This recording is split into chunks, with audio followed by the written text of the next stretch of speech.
இருள் மறைந்து சூரிய ஒளி எங்கும் படர ஆரம்பித்து கொண்டிருந்தது. நம் கதையின் கதாநாயகி பார்வதியும் கண்விழித்து பிரகாசமாக எழுந்திருந்தாள். நீருக்கேற்றால் போல அந்த பார்வதியின் அம்சமாகவே இருந்தாள்.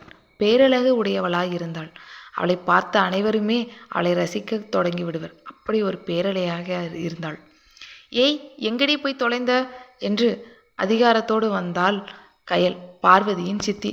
தோ வந்துட்டேன் சித்தி என்று பதறி அடித்துக்கொண்டு தனது படுக்கைகளை சுருட்டி வைத்துவிட்டு உடனே ஓடினாள் பார்வதி. மகாராணிக்கு இப்போதான் பொழுது விடிஞ்சிச்சா? சூரியன் வந்து எவ்வளோ நேரம் ஆச்சு? இன்னும் வாசத்தளிக்கல, கோலம் போடலை, சமைக்கலை, காஃபி வைக்கல, என்ன தாண்டி பண்ணுற என்று அதட்டினார் கயல். உடனே எல்லாம் செஞ்சிடற சித்தி, நீங்கள் ஒன்றும் கவலைப்படாதீங்கன்னாங்க என்று கூறி உடனே ஓடினாள் பார்வதி. குளித்து முடித்துவிட்டு அழகான புள்ளி வைத்து வாசலில் மயில் கோலம் வரைந்தாள் பார்வதி. கோலங்களுக்கு வண்ணங்கள் கொடுத்துவிட்டு கிச்சனுக்கு சென்று காஃபி போட்டு அனைவருக்கும் கொடுத்தாள். காஃபி வாங்கி பருகி கொண்டே செய்தித்தாளை படித்து கொண்டிருந்த பார்வதியின் சித்தப்பா கேட்டார், என்னம்மா, இன்னைக்கு உன் சித்தி காலையிலே ஆரம்பிச்சிட்டாங்க போல என்று. விடுங்க சித்தப்பா, புதுசா என்ன, எப்பவும் பேசுறது தானே, அவங்க பேசிக்கிட்டே போகட்டும், நம்ம வேலையை பார்த்துட்டே போகலாம் அப்படின்னு பார்வதி சொல்லிட்டு கிச்சனுக்கு போயிட்டா. ஆம், பார்வதி அவளுடைய சித்தி சித்தப்பா வீட்டில்தான் வளர்ந்து வருகிறாள். அவள் சிறு வயதாக இருக்கும்போதே ஒரு ஆக்சிடென்ட்டில் அவள் அப்பாவும் அம்மாவும் இறந்து விட்டனர்.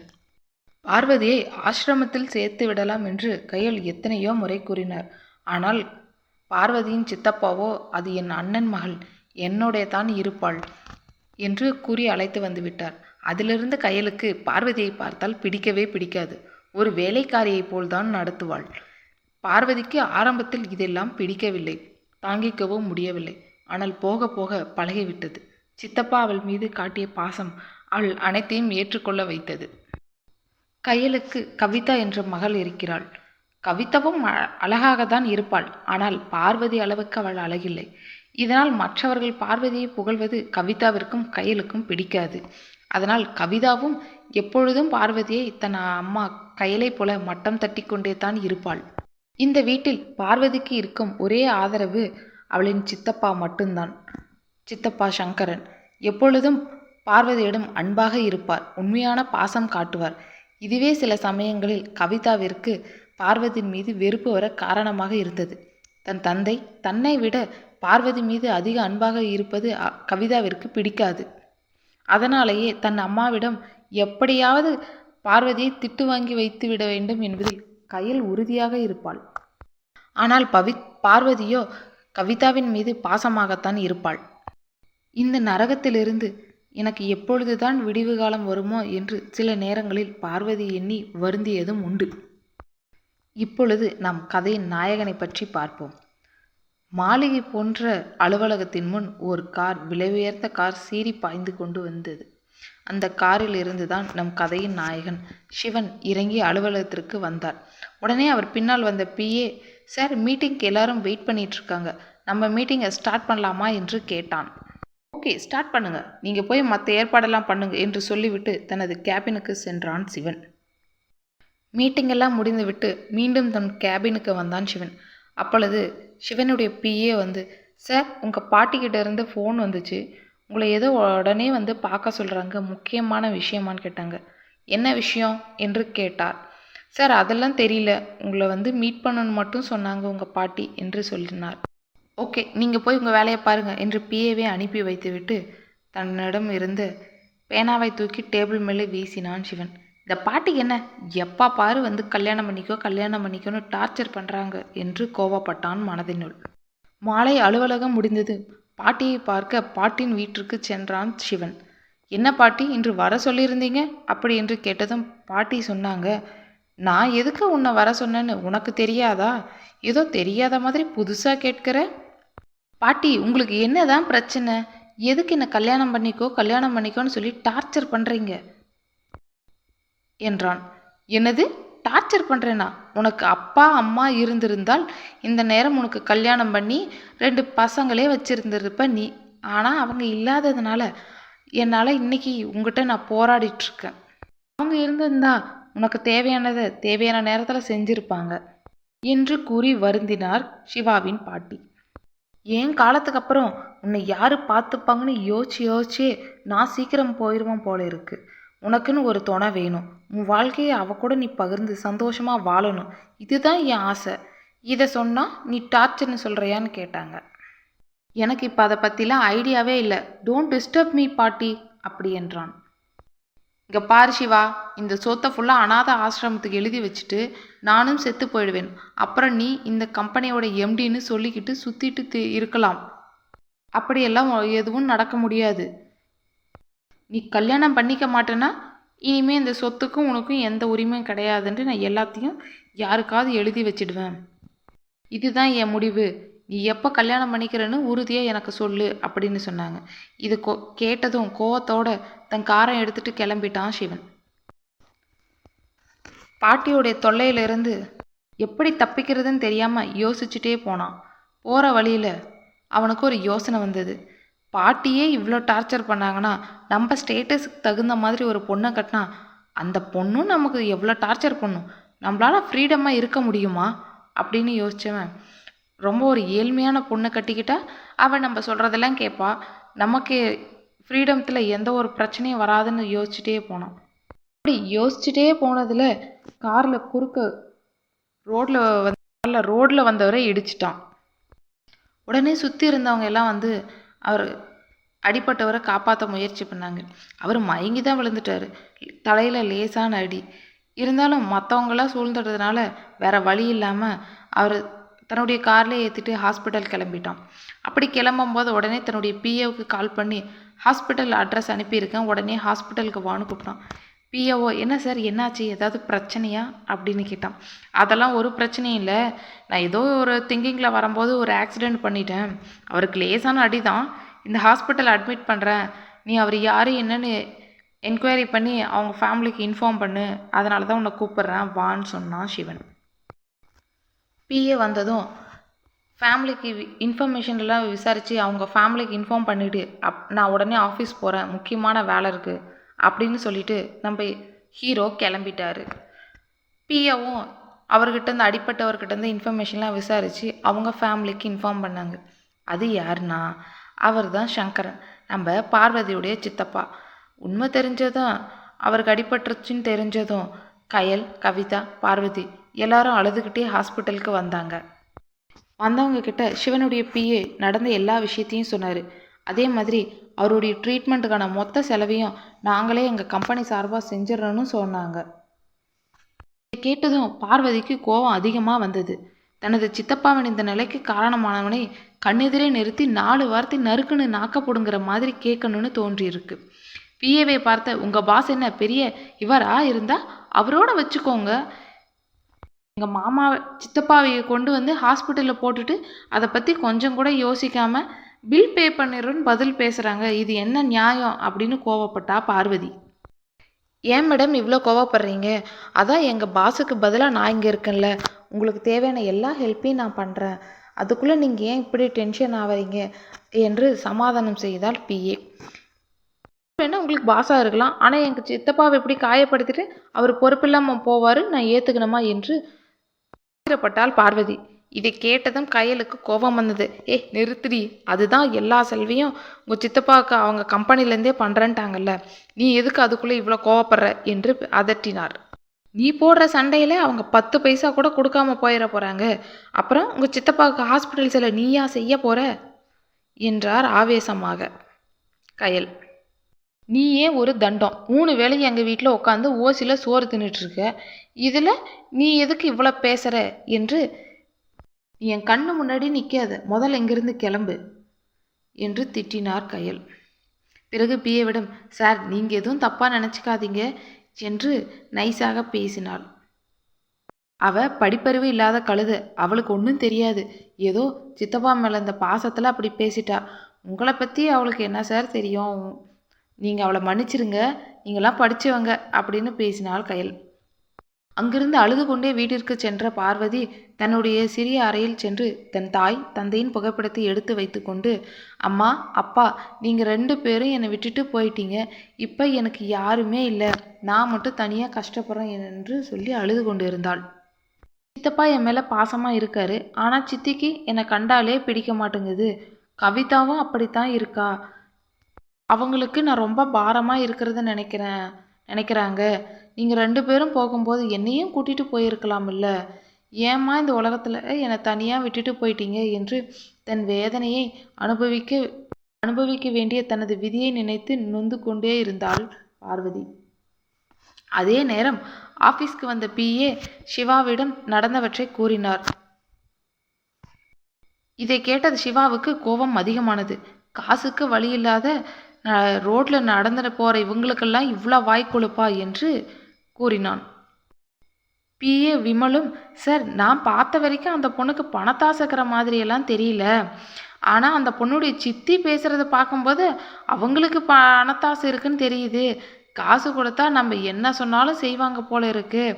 அதனால் நமக்கு எந்த பிரச்சனையும் வராது பாஸ், நீங்கள் ஃப்ரீயாக விடுங்க என்றான் விமல். விமல் சொன்னதை கேட்டதும் சிறிது நேரம் யோசித்தான் சிவன். ஓகே, அந்த அடிப்பட்டவருடைய ஒய்ஃபை நாளைக்கு வந்து என் ஆஃபீஸில் மீட் பண்ண சொல்லுங்கள் அப்படின்னு சொன்னான் சிவன். பாஸ், எனக்கு ஒரு டவுட்டு என்றான் விமல். என்ன? இல்லை சார், அவங்களுடைய ஒய்ஃபை எதுக்கு உங்களை ஆஃபீஸில் வந்து பார்க்க சொல்கிறீங்க என்று கேட்டான். அது ஒன்றும் இல்லை, அவங்க பொண்ணை எனக்கு கல்யாணம் பண்ணி தர சொல்லி கேட்குறதுக்கு தானாங்க. இது கேட்டதும் விமலுக்கு தலை சுற்றி போச்சு. சார், அவங்க பொண்ணு 10வது சார் படிக்குது, அதையா கல்யாணம் பண்ணிக்க போகிறீங்க அப்படின்னு கேட்டான். ஏண்டா 10வது படிக்கிற பொண்ணா அன்னைக்கு உன்னை வெளுத்து வாங்கிச்சின்னு சொன்னேன் அப்படின்னு கேட்டான் சிவன். சார், அது சங்கரனுடைய அக்கா பொண்ணு. அந்த பொண்ணு சின்ன வயசாக இருக்கும்போதே அவங்க அப்பா அம்மா ஒரு ஆக்சிடெண்ட்டில் இறந்துட்டாங்களாம். இவங்க வீட்டில் தான் வளருதான். அந்த பொண்ணு தான் சார் அப்படின்னு சொன்னான் விமல். அது சங்கரனுடைய அண்ணன் பொண்ணா சார். அவங்க அண்ணா அண்ணியெல்லாம் ஆக்சிடெண்ட்டில் இறந்ததுனால வேறு ஆள் இல்லாததுனால அவங்க வீட்டில் கூட்டு வந்து வளர்த்துருக்காங்களாம். அது சங்கரனோட ஒய்ஃப் கையலுக்கு சுத்தமாக பிடிக்கல. காலப்போக்கில் அந்த பொண்ணை வந்து ஒரு வீட்டு வேலைக்காரி மாதிரி வச்சு நடத்திட்டுருக்காங்க அப்படி என்று பார்வதியின் வரலாறை கூறி முடித்தான் விமல். பணம் மட்டும் யாராவது கொடுத்தாங்கன்னா அந்த அம்மா அந்த பொண்ணை விற்றுருவாங்க சார். அவ்வளோ பணப்பேயாக இருக்காங்க என்றான் விமல். இதை கேட்ட சிவனுக்கு மனதினில் ஒரே ஆனந்தம். அப்படின்னா ஒரு பிரச்சனை இல்லை, அந்த பொண்ணுக்கு என்ன நடந்தாலும் கேள்வி கேட்க யாரும் வரமாட்டாங்கன்னு மனசுக்குள்ளே நினச்சிட்டான். Okay okay, very interesting. நாளைக்கு அந்த அம்மாவை வந்து என்னை பார்க்க சொல்லு அப்படின்னு சொல்லிட்டு கிளம்பிட்டான். வரும்போது அந்த பொண்ணோட ஃபோட்டோவையும் எடுத்துகிட்டு வர சொல்லு என்று கூறினான் சிவன். உடனே பார்வதியின் சித்தி கையலுக்கு ஃபோன் பண்ணி, உங்களை எங்கள் பாஸ் ஆஃபீஸ்க்கு வர சொன்னார், நாளைக்கு வரும்போது பார்வதியின் ஃபோட்டோவை எடுத்துகிட்டு வாங்க என்று கூறினான் விமல். எதற்கு என்று கேட்டாள் கயல். அதெல்லாம் எனக்கு தெரியாதுங்க, வர சொன்னார் எங்கள் பாஸு, வாங்க அப்படின்னு மட்டும் சொல்லி ஃபோனை வச்சுட்டான். அதே நேரம் கையலுக்கு குழப்பமாகவும் இருந்தது. எதுக்கு நம்மளை வர சொல்கிறாரு? ஒருவேளை இன்னும் கொஞ்சம் பணம் ஏதாச்சும் கொடுக்க போகிறாரோ அப்படின்னு யோசிச்சா. அது சரி, இந்த தரித்திரத்துடைய ஃபோட்டோவை எதுக்கு கேட்குறாங்க? சரி, நேராக தான் போய் பார்ப்போம் அப்படின்னு நினச்சிட்டு கிளம்பலான்னு முடிவு பண்ணிட்டாங்க. விமல் சொன்ன அட்ரஸில் ஆட்டோவிலேருந்து இறங்கி வந்தாங்க கயல். இந்த ஆஃபீஸுடைய பிரம்மாண்டத்தை பார்த்து வாயை பிளந்து கொண்டு உள்ளே வந்தாங்க கயல். அந்த நேரத்தில் அங்கே வந்த விமல் அந்த அம்மாவை கையலம்மாவை பார்த்ததும், வாங்க வாங்க, உங்களுக்காகத்தான் எங்கள் பாஸ் வெயிட் பண்ணிகிட்ருக்காரு, உள்ளே போகலாமா என்று கேட்டான். சரி என்று விமலை பின்தொடர்ந்தாள் கயல். பாஸ், அவங்க வந்துட்டாங்க என்று விமல் கூறியது கேட்டதும் லேப்டாப்பை உற்று கவனித்து கொண்டிருந்த சிவன் தலையை உயர்த்தி கயலை பார்த்தான்.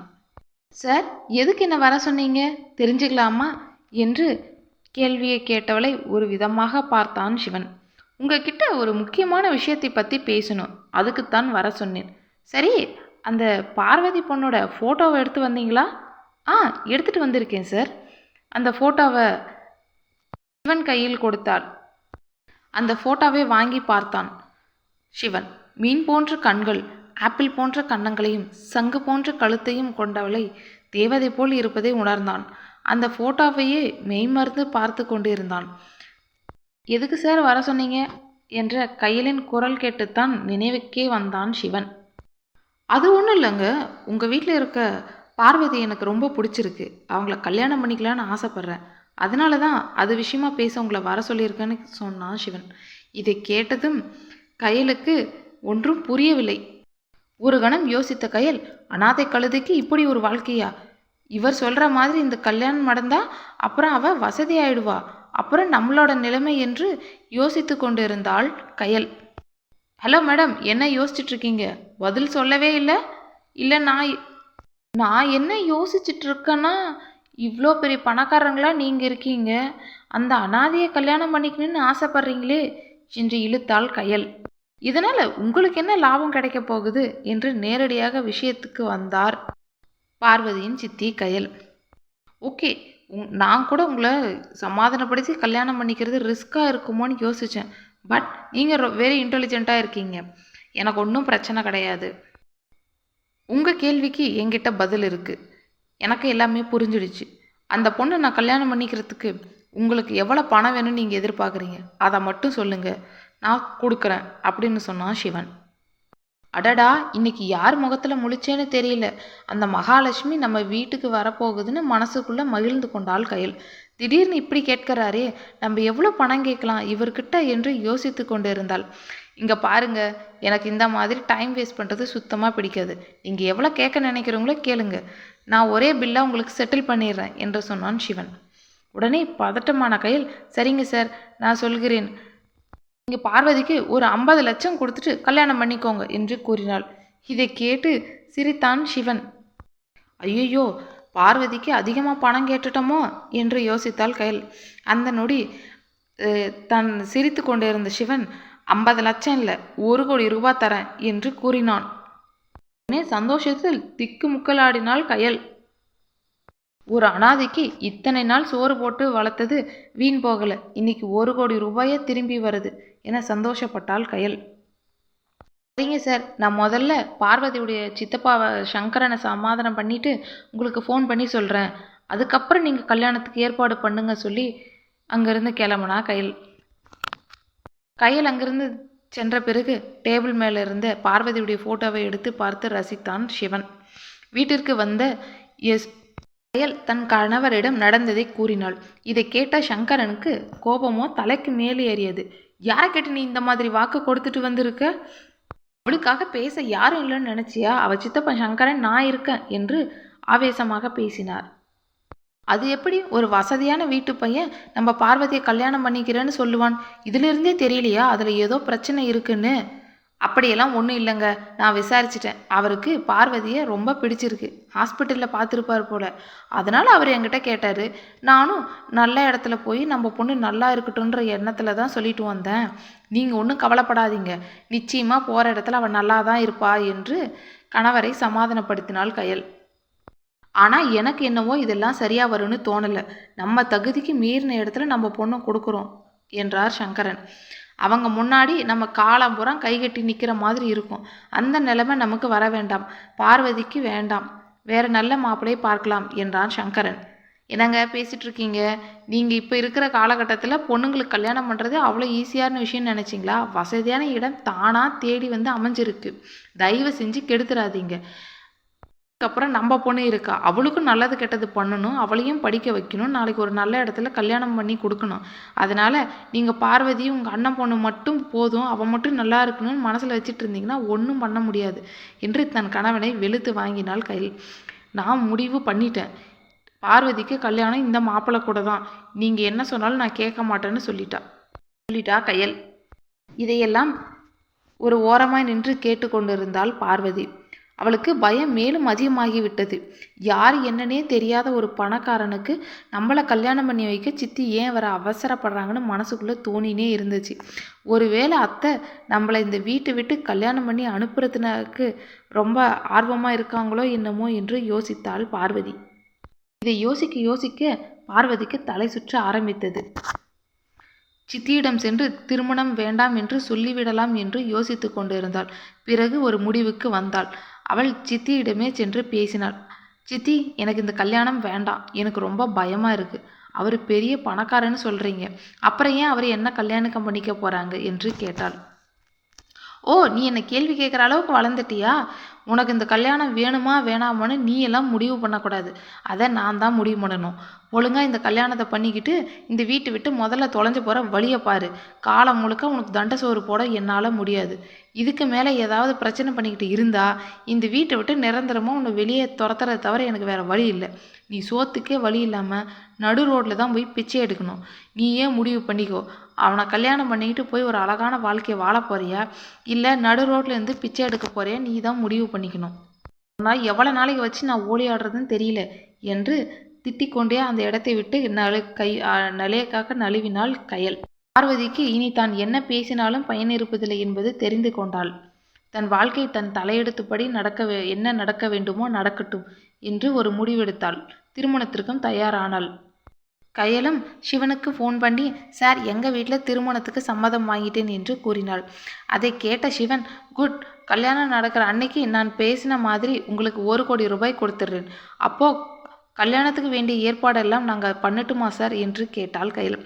உடனே சிவன், இந்த ஊரை கூட்டி கல்யாணம் பண்ணுறது எல்லாம் எனக்கு சுத்தமாக பிடிக்காது. Waste of time, waste of money. So சிம்பிளாக ரிஜிஸ்டர் ஆஃபீஸில் கல்யாணம் பண்ணிக்கலாம் என்று கூறினான் சிவன். நான் சொல்கிற அன்னைக்கு உங்கள் வீட்டிலேருந்து பொண்ணை கூட்டிட்டு ரிஜிஸ்டர் ஆஃபீஸ் வந்துடுங்க. அவ்வளோதான், ரிஜிஸ்டர் மேரேஜ் பண்ணிக்கிறேன். அப்பாவே உங்களுக்கு நான் 1 கோடி ரூபாய் பணத்தையும் கொடுத்துட்றேன் என்று ஃபோனை கட் செய்தான் சிவன். உடனே கயலுக்கு சந்தோஷமாக இருந்தது.